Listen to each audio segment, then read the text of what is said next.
All right, we'll go ahead and get started. It's a few minutes after 7 here on the East Coast. Hello, everyone. We are so happy that you're joining us for this event as we chat with researchers aboard the research vessel and Icebreaker, the Nathaniel B. Palmer. We're really glad you're here. My name is Terry Adillion. I work in the Office of Polar Programs at the National Science Foundation. The National Science Foundation is the manager of the U.S. Antarctic program. So a few notes before we get started. So we want to know where you're tuning in from. So please drop where you're located in the chat. We'd also love to know how many of you are joining us.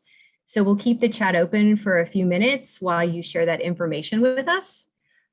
We also know that you have plenty of questions, or you might have plenty of questions. So if you do, please put your questions in the Q&A function that is at the bottom of your Zoom screen and not the chat.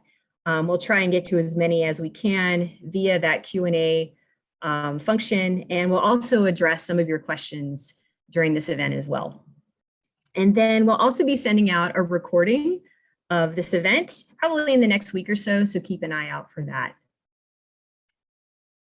So we're here today. We're joined by Dr. Oscar Schofield. Dr. Schofield is an oceanographer at Rutgers University, and he's the lead principal investigator for the long-term ecological research program at Palmer Station in Antarctica. So Dr. Schofield is going to give us a brief presentation before we turn things over to the folks on the Nathaniel B. Palmer. So just a little bit of context, this ship we're currently connecting live with is near Livingston Island right now in the Southern Ocean off the coast of Antarctica.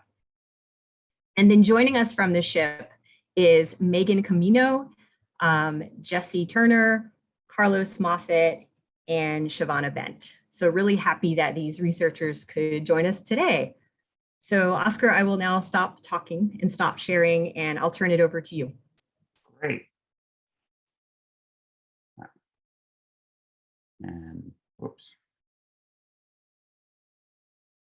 I will share my screen.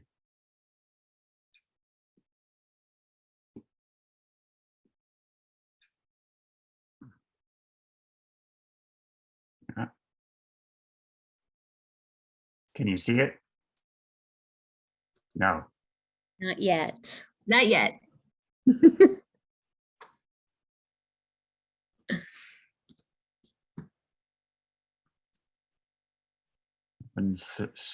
I have to open security preferences. So I'm going to talk while I'm doing this.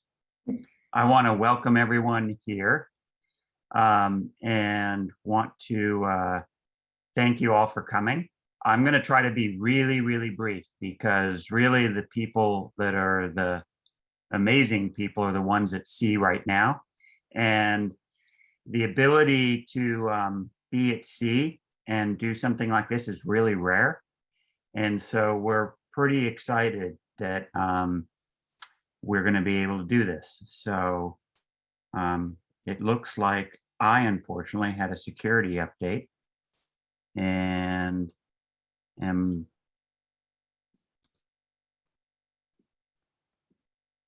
figuring out how to share my screen. So I'm the technology expert, obviously. And so we'll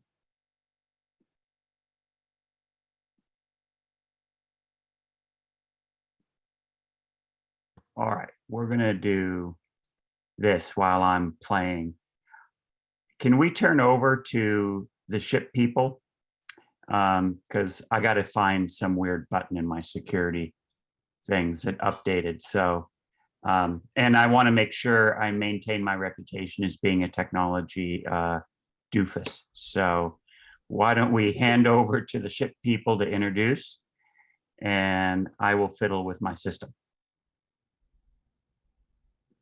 That sounds great. All right, over to you, NBP. Yeah, Sure. My name is Carlos Moffett. I'm an assistant professor of oceanography, marine sciences, and policy at the University of Delaware. I'm interested in the role of the ocean in glacial retreat in Antarctica, and I'm the lead physical oceanographer of the LTR program, and interested in the circulation and ocean properties in this region. Hi, I'm Shavana Ben. I'm a third year PhD student in the MIT chemistry, and particularly how phytoplankton and pet chemistry and chemistry impacts phytoplankton. And I'm hoping to work a little bit with Megan and looking at transfer of food to higher trophic levels. So I'm very excited to be here. It's my first year here. Yeah, and hi everyone, I'm Megan Semino, and I'm a biological oceanographer at UC Santa Cruz. And for the LTR, I study seabirds and how they're affected by climate change, and in particular penguins. And to do that, we monitor basically their entire life cycle, taking measurements of individuals. We look at their diets, we tag them to just try and get a picture of how they're affected by different ecosystem processes. And it's been so fun being on this cruise. I did my first one about 10 years ago, so it's been awesome to be back and working with everyone on the ship.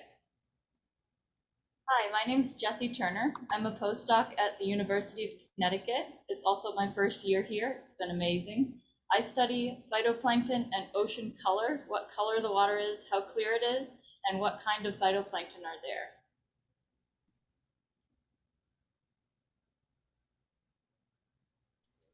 Keep going, guys.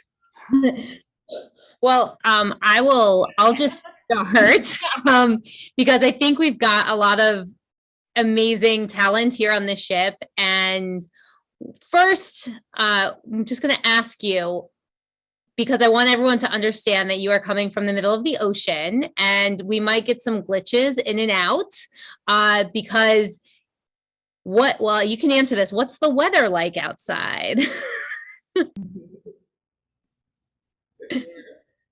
It's one of the best days we've had as far as how sunny it is. It's almost a total blue sky, but it's very windy. It's up to 40 to 50 miles per hour right now. The screen's telling us it's about 43 knots, so it's about 43 miles per hour. So it's pretty windy. All right. So it's a little windy. It might be a little rocky. But we really appreciate you guys holding steady for us. I now see Oscar's slides. So Almost there. Almost there. Once we have that going, and we will return to our scheduled program. Okay. So obviously, if you're on a ship, you have IT and smart people there to help you. And if you're doing it from home, you don't. So I apologize for that. But what I'm going to tell you about is about the West Antarctic Peninsula real quickly, and then we'll open it up to questions. And I'm just one scientist representing, when you count graduate students, technicians, support staff, NSF, it's hundreds of people that make these projects happen. And it's really a team. So we're working in the circle area here along the West Antarctic Peninsula. So if you were to go sort of west on this screen, you would hit South America. And we study this peninsula part. The Antarctic is a huge area. And what you're seeing here is in the red areas is where there's dramatic ice melt. And this is where we're seeing some of the most dramatic ice melt on the planet. You might have seen in the New York Times and the various news organizations about the Thwaites ice sheet, which was in the news dramatically. That is further to the south here. And so this place is melting, and it's melting fast. And so I want to give you a perspective. This is a picture of the Mar Glacier. It's behind Palmer Station, which is an NSF facility. You can see a little antenna here. And the first thing you notice, it's not a white glacier. It's all mottled, it's melted. Dirt is blowing up on the glacier, melting holes, and you even have rivers running on the glacier itself. And if you go back in time, you look, so the red arrows pointing behind this rock there is Palmer Station. In the 70s, the station was really close to the Mar Glacier. So you're seeing here 74. By the year 2004, the Mar Glacier had retreated far away. And by 2013, those whole areas opened up. And actually areas that were covered by ice in the glacier, now we realize were small islands. So this place in my lifetime has retreated this glacier by almost 2 football fields, which is very, very dramatic. And so if you look at the air temperatures in this area, this is winter air temperature from the 50s to sort of the present. First thing you can see is it's going up. So winter's getting warmer. That's the big thing. We're not making ice like we used to. The other thing, if you look at it, there used to be big squiggles, lots of variability year to year. And in recent years, it's stabilized, not much variability. That's because we went from a polar climate to a maritime climate. And if you think of your freezer where your ice cream is sitting right now, it makes a big deal if your freezer's at -10 or above freezing if you want to eat that ice cream.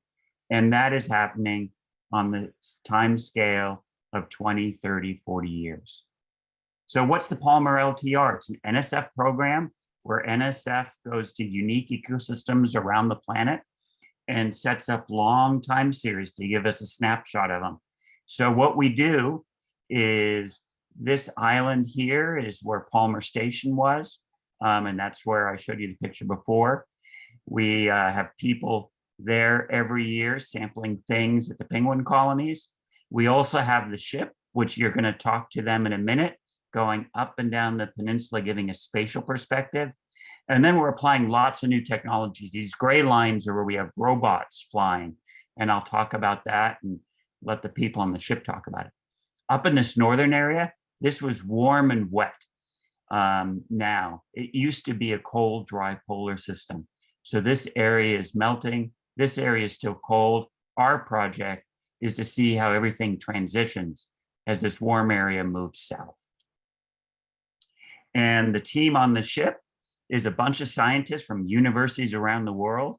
This is my hero team from this year. You can ask them about all the hoops they've had to jump through to be safe with COVID. And so I just take my hats off to all the hard work they've been doing. If you work in the Antarctic, the first thing you will notice when you're on a ship, it's kind of rough. So in this picture, I'm up on sort of the 3rd story, looking down on the back deck. This is a beautiful day in the Drake Passage, and can give you an idea that this area is very difficult to sample. It has many storms.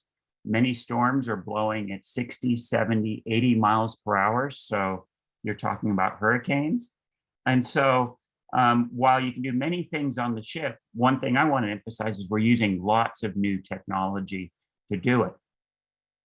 And here's a picture of one of our new technologies. In the distance over here, you see the top of the Nathaniel Palmer. This is a picture from the cruise this year. Over here, there's this little yellow guy. This is an autonomous robot, and it goes out and patrols areas. It carries sensors. You see a little tail here. That's calling our labs back in the United States and dumping data. What can we do with these robots? What can they measure? Well, we can measure a lot of things. So here we're looking at where a robot's been moving along the peninsula, and it's moving between land bases where American scientists work, Argentinian scientists, Germans. Here's Palmer Station here. Here's the United Kingdom Rothera Station. And these robots can fill in the gap where the ships can't be. And what you're looking at here, this is what the temperature looks like in the ocean. Warm water down below, cold layer in between, warmer at the surface. And then you can also measure the amount of plants. These are particles. They're all little phytoplankton. And you can see how variable they are in time and space. So if you have the robots out there, you can measure plants. This is actually from the ship too. This is them. I'm not sure if they're putting the glider in or they're recovering it.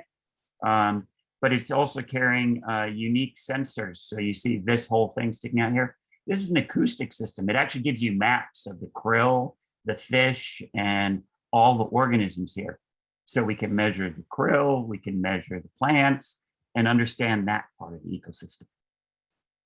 Is the ecosystem changing? Yes, and the most dramatic example are the penguins. So this is from Palmer Station, and be sure to ask Megan lots of questions. And so the Adelie penguin is a polar penguin species. And back in the 70s, you were talking about 15,000 breeding pairs. That population is collapsing. It's down to around 2,000 right now. Doesn't mean that life just disappears. What we're seeing is subpolar penguins moving in, gentoos and trinstats. And some of our research is really focused on trying to understand why these guys are moving in and why these penguins are doing bad. So how do you do it? Well, here's a picture from the cruise of Avian Island. You go out there, you send humans, they camp on these islands, they count everyone, they weigh them. But then if you want to see where they're feeding, what do? You glue a little radio antenna on the back. You don't leave it there forever. You just leave it there for a few days. And you can make maps where the penguins are feeding.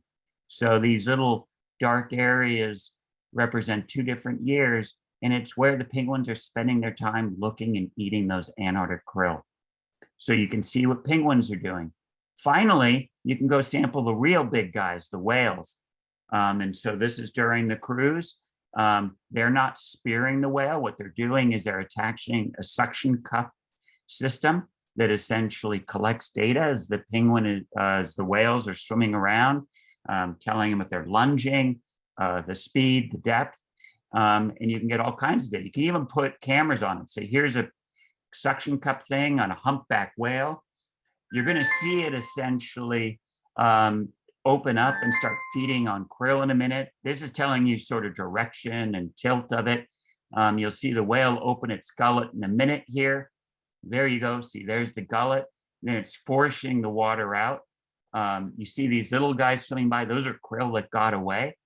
And so you can now look at how animals eat, how they feed, how that relates to the physics, all the way up to the plants. And that's when I was a graduate student, that was science fiction.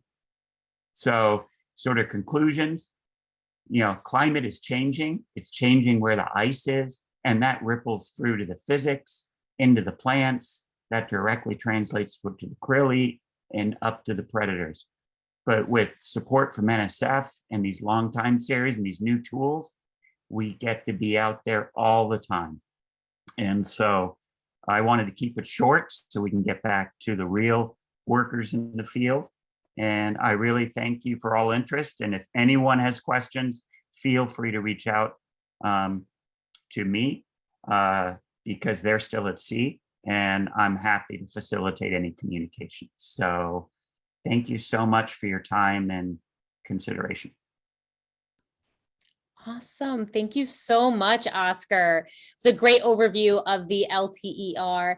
And I should note that after the event, we'll be sending out an email to everyone who registered with a link, as well as some additional resources, including the LTER website and other places you can learn more about the science going on. So with that, I have a lot of questions for our scientists aboard the NBP. I did want to let everybody know, I did see that our other research vessel, the Lawrence M. Gould, actually is also attending and has joined us. So just a shout out to our research vessel. The U.S. Antarctic program has 2 that we use, so it's great to see them both here. So to just start us off, this wonderful team here, you are muted also just before you start talking, Matt.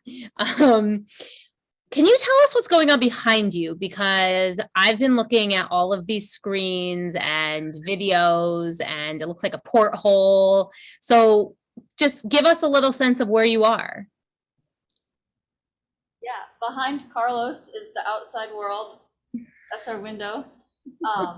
On the screens behind us, we can check things like air temperature, water temperature, salinity, a whole bunch of conditions if we want to know what the conditions are outside. And then this is the right behind me.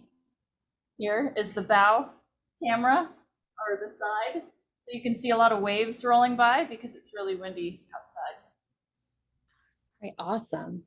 So we got a lot of questions beforehand, and just a reminder to everybody, you can use the Q&A feature to drop any questions that you have for our scientists. We got a lot of questions though before this started about climate change, how the climate is changing, how you are studying climate change, how climate change is impacting the animals. And so I'm wondering if you can speak a little bit to your work, and really all or any of you. How are you studying and trying to get an understanding of how the climate is changing, and what you're seeing as part of this cruise? Maybe we can start from the physics and then work our way up through the ecosystem. Sure. So I'm interested in a few different aspects of this system. One is the role that the ocean is playing in glacial retreat. This is an example of a process where climate change is impacting this region of the world by, as the ocean warms, it creates the conditions for the ice that is terminating in the ocean to melt. But that also has a worldwide impact because the melting of that ice contributes to sea level rise everywhere else. So there's an interesting interaction between climate change impacting this region, but then this region feedback is a feedback mechanism on sea level as well. The other aspect that interests me a lot is that I'm studying in this particular cruise is that we're very interested in the conditions that lead to changes in marine productivity in the summer. We happen to be doing this cruise earlier in November this year. So I'm very interested in the transition from winter conditions where this region is completely sea ice covered to the sea ice free conditions of the summer. And this November cruise is going to allow us to understand better how the system transitions from the winter to summer, and how is that influencing the marine ecosystem as a whole. Sure, and then all of that and all the physics influences each year what the productivity is like, what plants are blooming, because as things warm up into the spring and summer, the ocean gets layered and stable, and the more stable it is, the plants can bloom in that top layer, and that's going to be different from year to year, and that's going to change over the long term. And I am also interested in how the changing light levels and cloud cover will impact phytoplankton growth, and how they're interacting with light on long-term scales. So it's definitely been very cloudy this year, so we have lots of those samples. And then I think depending on what phytoplankton species are most prevalent, you get different communities of zooplankton. So things like krill or other small animals in the water column that top predators then eat. So for my work focusing on penguins, Oscar talked a little bit about this. We're seeing pretty dramatic changes in Adelie penguin populations, the polar species, and then increases in the subpolar species, gentoos. And so the main focus of my work is understanding why that's happening. And so with the Antarctic Peninsula being this rapidly warming region where you're getting increases in air temperature and more precipitation and decreases in ice, that's causing different nesting habitat conditions, for example. So Adelie penguins are having to kind of cope with a lot of snow or water in their nests, which can affect the survival of eggs and chicks. So that's something that we're documenting. We're also monitoring penguin foraging behavior, which can be affected by storms and different prey that's available each year, and can be impacted by changes in climate. And so bringing together a lot of these diverse measurements gives us a better window into what's happening overall. Awesome. Thank you so much for sharing that kind of entire system approach to understanding climate change.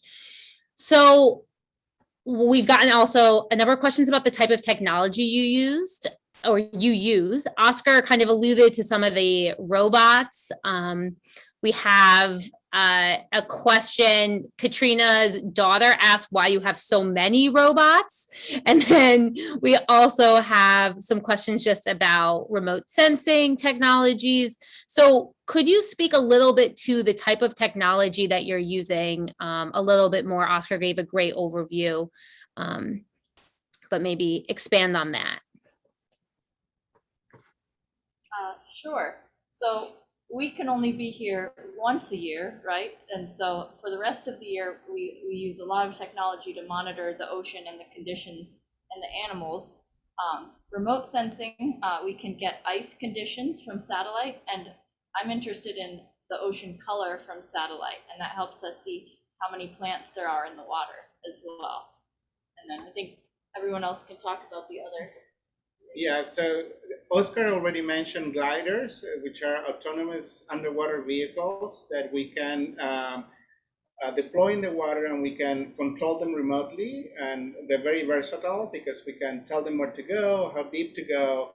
And so they are, although they're not necessarily cheap, they're actually much cheaper than the ship we're on right now. So it allows us to have a larger fleet of vehicles sampling the ocean, and then we use more traditional techniques to measure the ocean.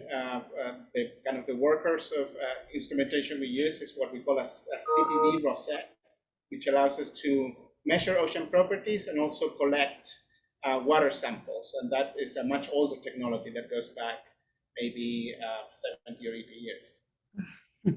Yeah, on slightly shorter scales, I deploy sediment traps, which collect particles that are sinking out of the water column, and they tell us a little bit about who produced the particles and what they're doing. I look at a lot of phytoplankton poop, and I think it's really exciting. So that's it's been one of my favorite parts of the cruise so far. Yeah, and we also have some moorings that are basically instruments that are sitting on the seafloor that are recording whale sounds. We have cameras that are out looking at penguin colonies, taking a photo every hour for a year. And then just to talk again about these like high-tech tags that we use, they record GPS locations, temperature, light, depth, kind of at 1 second intervals, so you get a really high resolution picture of what animals are doing. You guys saw videos, which is amazing to see like what the animal is really doing for 24 hours or more. But yeah, we combine a lot of really diverse technologies to understand what's going on down here. Great. So I'm going to ask specifically, Shavana, maybe you can answer this question for us. Don't worry, don't panic. It's okay. People are curious kind of what a daily schedule looks like on the ship. What's that like for you, let's say, in your research?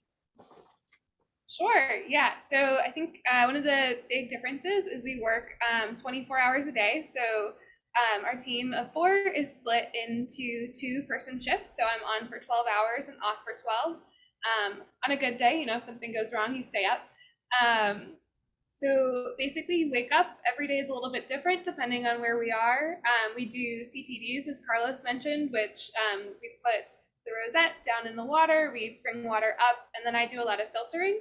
And so I'll take those samples home and look at them later. So a lot of my day is collecting stuff for later, but I also put out sediment traps that I mentioned earlier and run incubation experiments to add different things and see how the phytoplankton will change their growth. So every day is exciting and new, and you're also learning about everybody else's research, so you can sort of figure out where collaborations can happen. Awesome.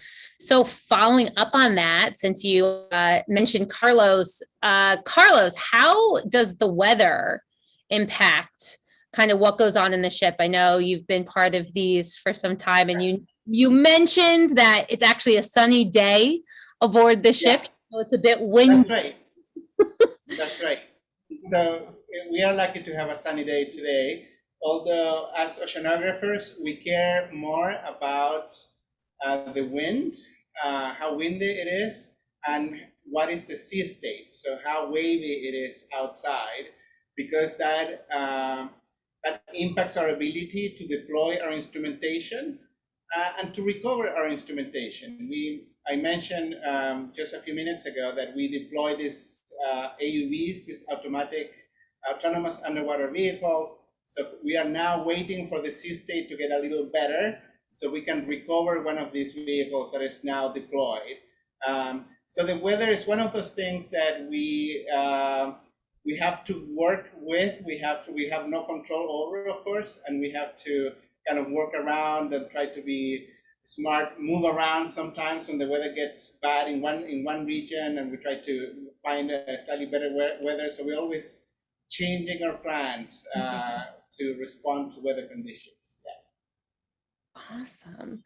So, Jesse, we got a question about phytoplankton, which I think you are a good candidate to answer. You don't look too scared.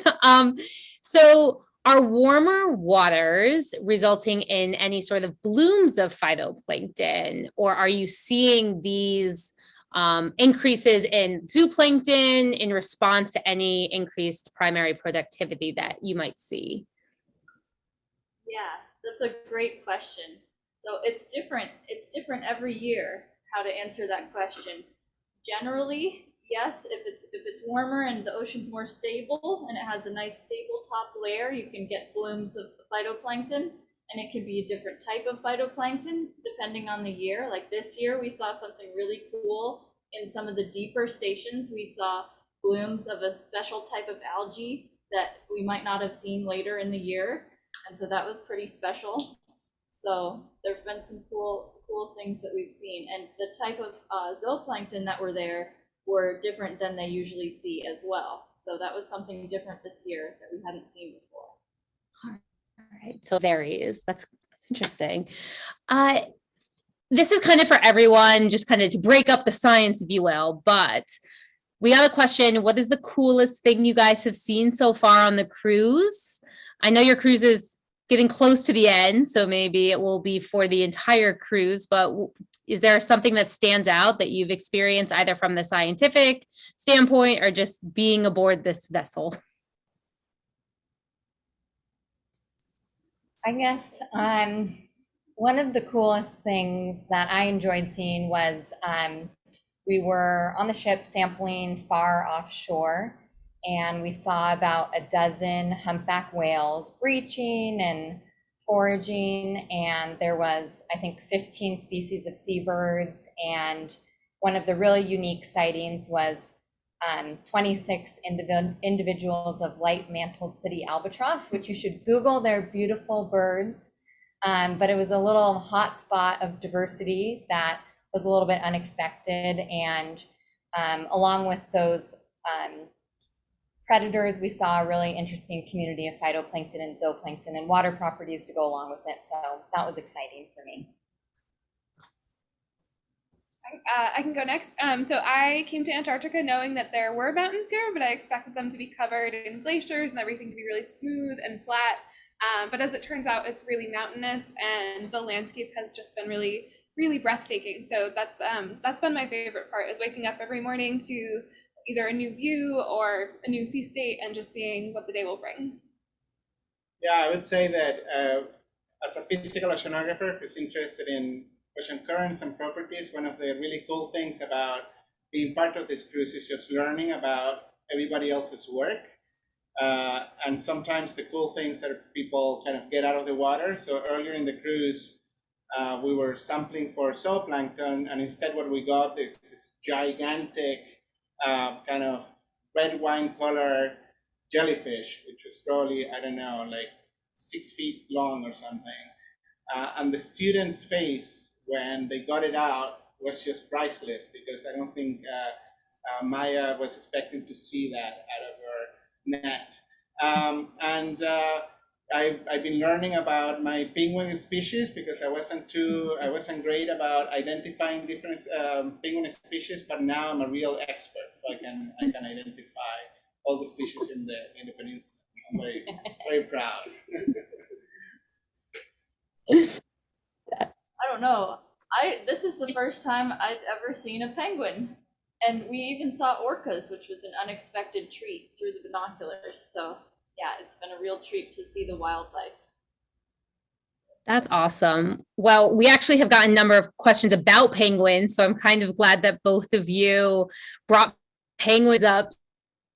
So, Megan, I'm wondering if you can just tell us a little bit more about how you study penguins on shore, in the water, and kind of what that looks like for your research. Yeah, sure. So usually every year there's a team of seabird scientists that are based at Palmer Station for about 5 months, and they get there in November and stay till about March. And so that's the entire breeding period. And so when they get there, you are monitoring where the penguins are nesting and when they lay their eggs and when those eggs hatch and how many chicks there are and if those chicks survive and what the chicks weigh when they fledge. And we're tagging the birds during this time and getting kind of all these measurements that I've talked about a little bit.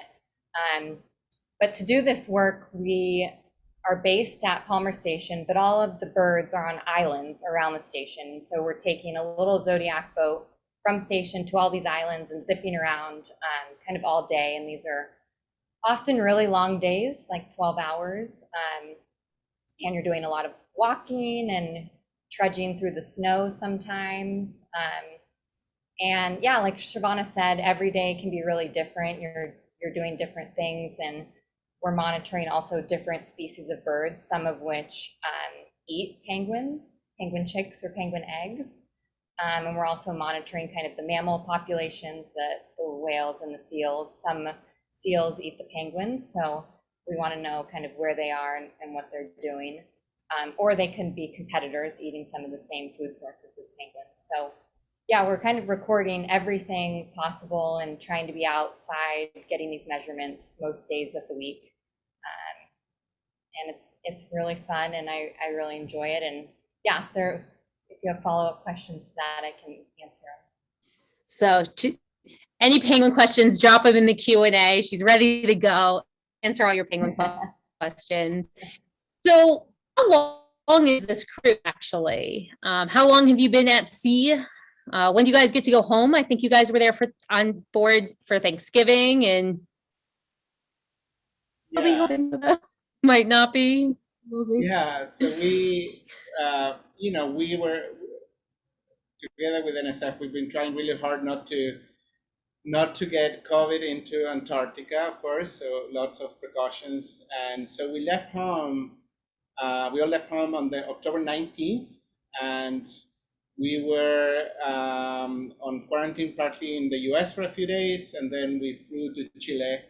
And we did the rest of our quarantine there, and so we didn't really we didn't sail until November 15th, and now it's December 16th, so it's been a little bit more than a month, and we expect to be back in Punta Arenas, Chile, on December 22nd, and so it's been a long cruise, long quarantine before that, but it's been, I think, for all of us, just an amazing opportunity to be here, given all the, all the COVID-related difficulties that we're going through. Yeah. Well, safety is the utmost importance for everybody aboard the ship, both physically and also COVID-wise. So we appreciate you guys making that sacrifice for science, because I'm sure it wasn't easy at times. We got this question, a quick raise of hands. Do you guys get seasick in some of these big waves? You can just raise your hand or not. You guys are lucky.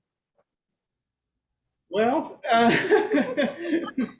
Well, I think for the beginning of the trip, before we went through the Drake Passage, which is like some of the roughest seas in the world, most of us took seasickness medicine just in case. Yeah, true. Like ginger tea or other things that help with seasickness. We call it just finding your sea legs. You know, it takes a few days, and after that, it's usually okay for the rest of it. I get land sick when I get back on land. You do get you do the same. I do. You get seasick, First. you get You fall asleep to the rocking of a boat, right? That's what you're used to. What do you do then? So you're here on this cruise for however many weeks collecting data. What happens when the cruise is done? Obviously, in the winter, we don't have any cruises running. It's dark 100% of the time and very cold and quite possibly very difficult. So what do you do when you get home to your home institutions? You're all from different places.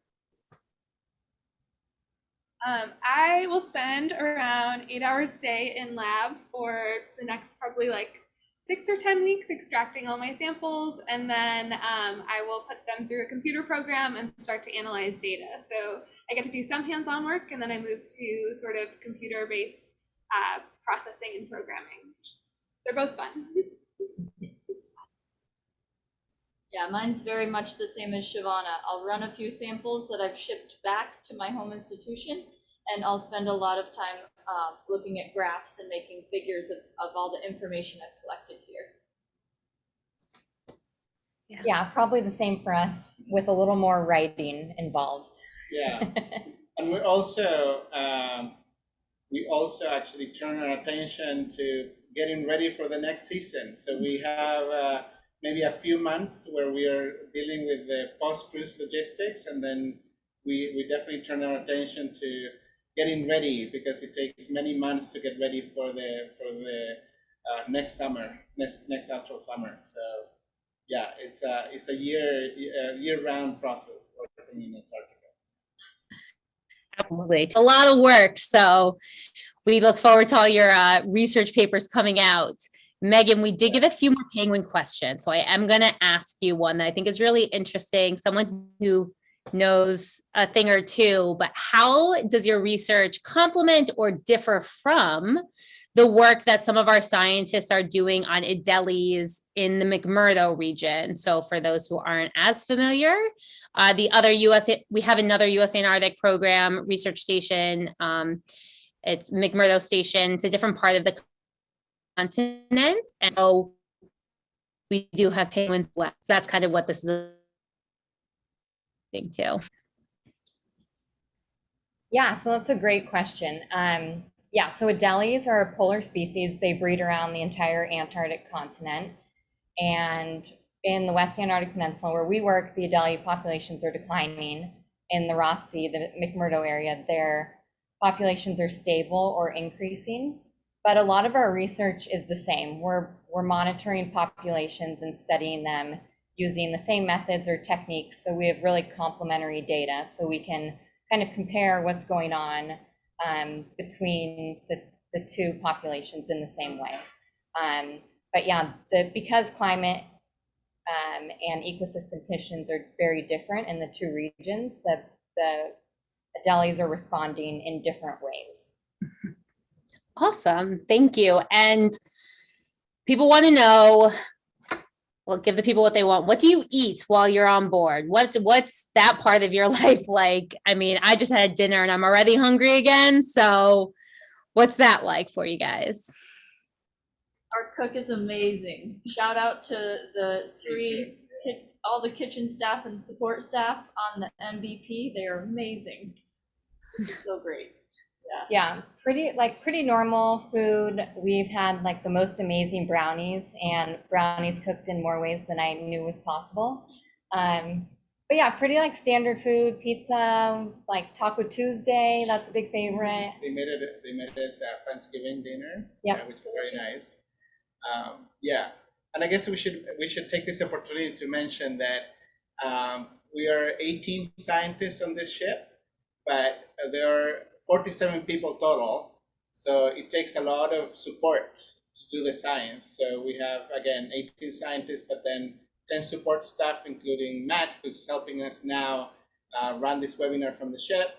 and then the officers and crew of the Palmer. So it takes a big team effort to get this done. So we are very appreciative of all the work they do to help us out. Awesome. So getting into a little bit, just kind of as we look at the time and start wrapping up, what got you guys all interested in this work, and what would you say to someone, whether they're a fourth grade student or they're a grad student, what would you say to them? What advice might you have if this has piqued their interest in Antarctic science? Sure. I guess and I've always been interested in, the ocean and marine environments. I grew up in Southern California, and I kind of took science classes that I really enjoyed, and marine biology, and I was just kind of interested in climate change, and so just kind of pursued opportunities along that path. And I guess sort of advice that I would give people is definitely take math and statistics and science classes and try and get involved or volunteer or ask people. It never hurts to ask people questions, how you can get involved in things that you find that are interesting. And just kind of put yourself out there, and yeah. I've always been interested in the ocean. I come from a family of fishermen. I'm from Maine, and I've also always been into the snow. So this really just brings the snow and the ocean together. And I would say, again, ask questions, not just science questions, but ask questions about the world around you. Don't be afraid to be curious, and really ask people a lot of questions. I've been doing that a lot here, and I've learned a lot from all these scientists. So do that in your own life. Yeah, I saw the ship at Woods Hole when I was in high school, and just really wanted to figure out how I could get on a boat that big, and found out that it was doing research, which I thought was even cooler. So I studied science in undergrad, and I just have to echo everything that Megan and Jesse have said. Say yes to opportunities, ask lots of questions about what's going on around you, and just maybe you can. Yeah, I would agree with all of that. I personally find working in polar regions fascinating. It's a kind of you're doing great science, but you're also exploring this kind of frontier regions that are kind of the last frontier regions we have, in a sense. And so all the challenges that we're dealing with are part of what attracts me to work in Antarctica. And I would just agree with what Shavonna and Megan and Jesse just said about being curious. And if you want to get into research, try to find opportunities, do a bit of research at any level, high school, college. It's just going to help you a lot to try to understand whether you like doing that on a day-to-day basis. And also mention again, there are a lot of people here who are not scientists and that are here supporting the science at the U.S. bases. There are people who are needed to do the work we do, and that's another pathway to get into working in Antarctica. So anyway, that's it. Your backgrounds are also fascinating and so diverse, and I love that. But the theme is just to ask questions, and I think that's always a great takeaway. And so we do have people want to know kind of what can they do. We talked a little bit about climate change earlier, sea ice changes, and people are asking or some of our attendees, not people, our people are asking, what can they do? How can they help? How can they support? What actions can they take from home that might help as we look at this kind of global ecosystem and climate? If you have any advice. I think that's a great question. And I mean, it's awesome that people are asking that. And it's awesome that you guys are here educating yourself on kind of what the research that's going on in polar areas. And so, yeah, just learning more about climate change or science, and kind of sharing this knowledge that you're acquiring with people around you, your friends and your family who might not know kind of what's going on climate-wise. is really helpful. And I think even little things that you do in your day-to-day life, like recycling or trying to ride your bike.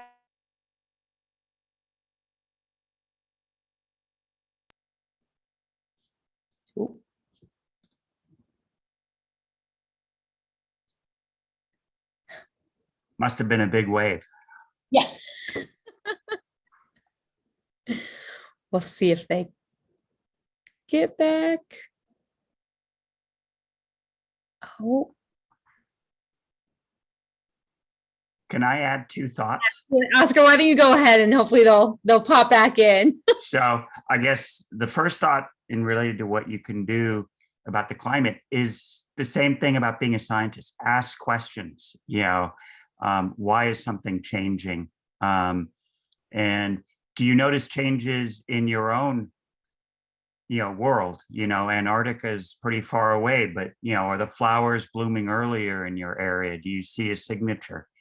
And it's, as people ask lots of questions, that's what gets people thinking about how do we deal with it? And, I'm an old guy. So, my job was to sort of document climate change. And it's the young generation that is so much smarter than me that are going to be working on how to deal with it and how does society deal with it.